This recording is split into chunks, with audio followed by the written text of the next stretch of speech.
বিসমিল্লাহির রহমানির রহিম। আসসালামু আলাইকুম। এটা হলো ষাঁড়ের মাথার চামড়া, আর এই চামড়াটা আমি কিভাবে রান্না করলাম, কী কী দিয়ে, সম্পূর্ণ ভিডিওটা আপনাদের সাথে শেয়ার করব। না টেনে চলুন দেখি। দেখতে যেমন লোভনীয় হয়েছে, খেতেও কিন্তু অসাধারণ স্বাদ। একবার হলো ট্রাই করে দেখবেন।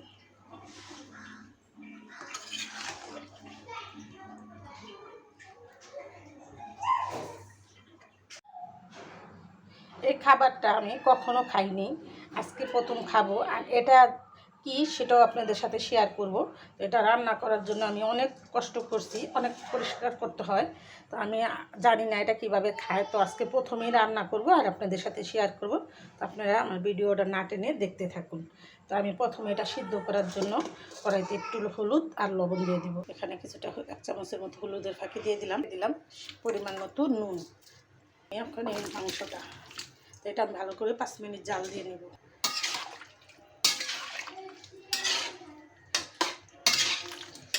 আপনারা দেখতে থাকুন, আমি এটা 5 মিনিট জাল দিয়ে মশলাগুলো দিব, সেটা আপনাদের সাথে শেয়ার করতেছি, দেখতে থাকুন।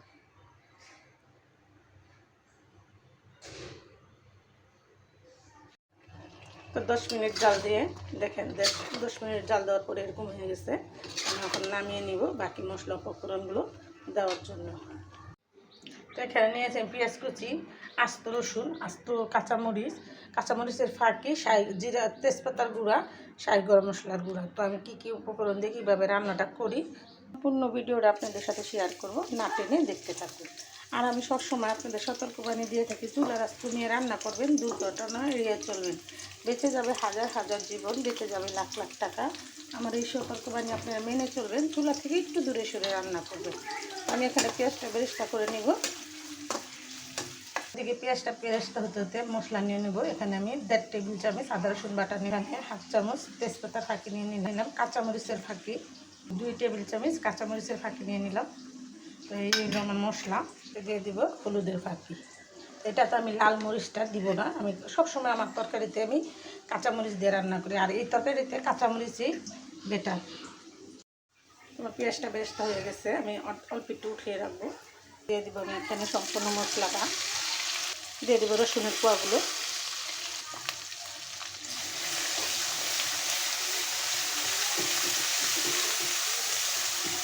রান্নার স্বাদ হবে মশলা যত ভালো করে কষিয়ে নেন, আপনারা যাই রান্না করেন ভালো করে মশলাটা যদি একটু কষিয়ে নেন, খেতে কিন্তু অসাধারণ স্বাদ হবে।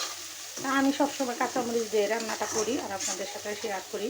আর এই রান্নাটাতে কাঁচামরিচটাই খাটবে, ভালো লাগবে, মানানসই। কারণ কাঁচামরিচ দিয়ে রান্না করলাম, আপনারা একবার হলো কাঁচামরিচ দিয়ে রান্নাটা করে খেয়ে দেখবেন, এই যে স্বাদ, কাঁচামরিচের স্বাদ ভোলার মতো না। মশলাটা ভাজা হয়ে গেছে, আমি সামান্য একটু পানি দিয়ে মশলাটা ভালো করে কষিয়ে নেব। তো এই পর্যায়ে আমি চুলাটা একটু বাড়িয়ে দেব, দিয়ে দিব অল্প কিছু কাঁচামরিচ।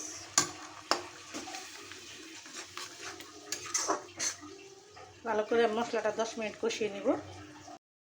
তো 10 মিনিট আমি ভালো করে মশলাটা কষিয়ে নিলাম। দেখেন মশলার কালারটা কীরকম আসছে। আমি এখন দিয়ে দেবো শাহি গরম মশলার গুঁড়ো। এখানে 1 চামচ শাহি গরম মশলার গুঁড়োটা দিয়ে দিলাম।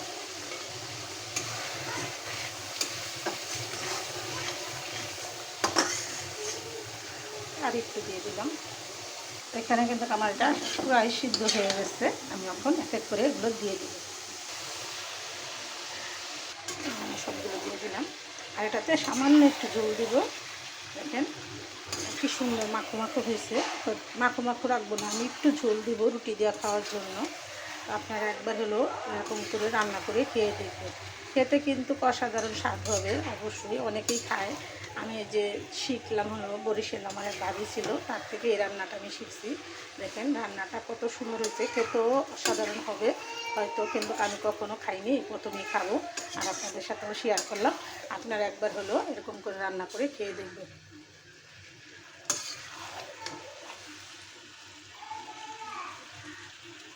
লাস্ট পর্যায়ে আমি কিছুটা কাঁচামরিচ দিয়ে দিলাম। আর কী মশলা উপকরণ দিয়ে কীভাবে রান্নাটা করলাম সম্পূর্ণ ভিডিওটা আপনাদের সাথে শেয়ার করলাম। আমার ভিডিওটা না টেনে দেখবেন আর এরকম সুস্বাদু রান্না করে খাবেন।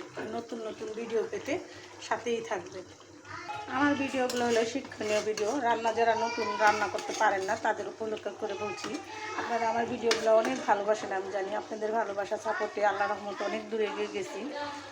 তো আপনারা আমার ভিডিওগুলো না টেনে দেখবেন।